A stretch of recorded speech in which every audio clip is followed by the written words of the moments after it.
नमस्कार, मेरा नाम पिंटू सिंह यादव है और आप देखना शुरू कर चुके हैं भोजपुरी रिमझिम। दोस्तों, जैसे कि आपको पता होगा कि तेरी लाल चुनरिया पवन सिंह का गाना रिलीज होता है जन्मदिन के मौके पर और उसमें सनी लियोनी नजर आती हैं। पवन सिंह का ये गाना मैं कहूँगा कमाल का है, मेरे लिए तो काफ़ी ज़्यादा अच्छा लगा गाना। और ये गाने का क्वालिटी कंटेंट दिया गया, पवन सिंह की गायकी का कोई जोड़ तो है ही नहीं। वो गाना काफ़ी ज़्यादा कमाल का है, नंबर 1 तक ट्रेंड किया था। और भोजपुरी भाषा के लिए अगर मैं कहूँ तो एक अच्छा इनिशिएशन था कि बॉलीवुड के लोगों को भी भोजपुरी इंडस्ट्री में आने का मौका दिया जा रहा है। हालांकि ये सच्चाई है कि गाना जो है भोजपुरी वर्जन में नहीं था, वो गाना हिंदी में बॉलीवुड के टाइप का था।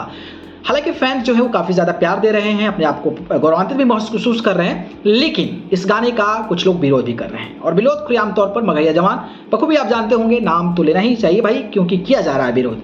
और इस विरोध को लेकर कई लोग मगहिया जवान को सपोर्ट कर रहे हैं तो कई लोग जो है अपोज कर रहे हैं। पवन सिंह की टीम की तरफ से कई सारी चीज़ें बोली गई, खास करके विशाल सिंह के द्वारा कि महेश पांडे जैसा हाल हो जाएगा। और मगहिया जवान ने भी इसका जवाब दिया और क्या क्या कहा गया ये बखूबी आप सुनते होंगे। अब इसके बारे में आप इंटरेक्शन रखते हैं, जानकारी रखते हैं, तो अब इसलिए आप इन सारी चीज़ों को जानते होंगे।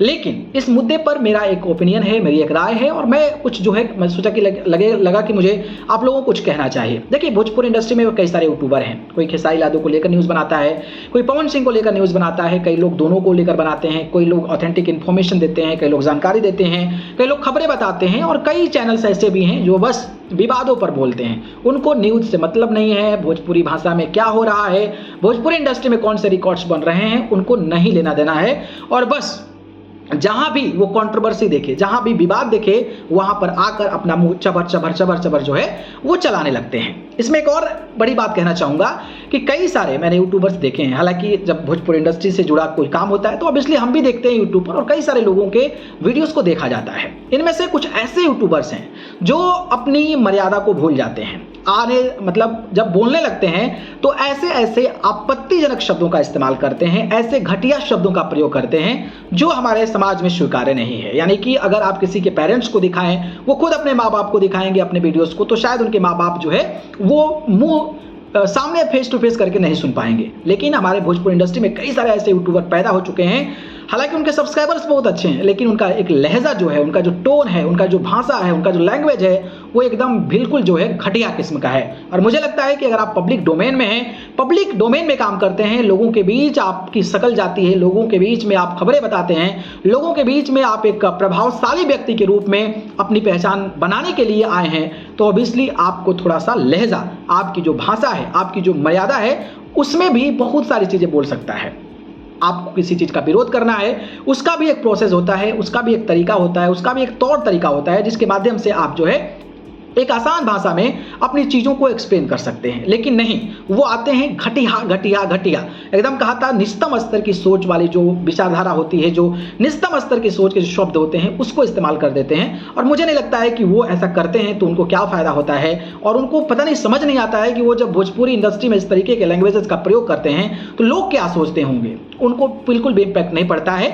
और मुझे लगता है कि आप लोगों को, ऐसे लोगों को बिल्कुल भी सपोर्ट नहीं करना चाहिए। जो व्यक्ति किसी चीज़ का विरोध अच्छे शब्दों के साथ करे, मुझे लगता है कि वो व्यक्ति अच्छा है और अपनी बातों को बेहतर तरीके से आप लोगों के बीच रखें। ऐसा नहीं कि आप माई बहन की गाली सुनकर किसी के विरोध के बारे में सुने, माई बहन और क्या क्या बोलते हैं लोग, इस चीज़ को सुन के जो है आप उनको सपोर्ट करें। मुझे लगता है कि आपको थोड़ा सा अंडरस्टैंड, समझदार बनना पड़ेगा। आप ऐसे लोगों को सपोर्ट करें जो विरोध तो कर रहा है, जो किसी पर वार तो कर रहा है, किसी पर वार प्रतिवार तो चल रहा है, लेकिन उसका एक सीमा है, उसका एक लिमिटेशन है, उसकी एक बैरियर है। और उसी भाषा में, उसी लहजे के साथ अगर वो बेहतर तरीके से अपने चीज़ों को एक्सप्लेन करता है तो मुझे लगता है कि वैसे लोगों को आपको सपोर्ट करना चाहिए। और ऐसे व्यक्ति जो यूट्यूबर हैं, अच्छे खासे सब्सक्राइबर हैं, आए दिन पता नहीं कौन कौन से शब्दों का इस्तेमाल करते हैं, उन लोगों को आप ना ही देखें तो मुझे लगता है बिल्कुल सही होगा। क्योंकि ये एक समाज में अच्छा मैसेज नहीं डिलीवर कर रहे हैं, बल्कि ये बहुत और ज़्यादा गंदगी फैला रहे हैं। और आप एक यूट्यूबर से और एक व्यक्ति जो आपके सामने आकर फेस टू फेस बात करता है, उससे आप क्या एक्सपेक्ट करेंगे कि वो सामने वाला जो बंदा बोल रहा है उसका प्रभाव दिखे, उसका इम्पैक्ट दिखे। लेकिन नहीं, उसकी तो आप गाली सुनना चाहते हैं, उसकी गाली सुनते हैं आप। ऐसे लोगों का बायकॉट जरूर करें।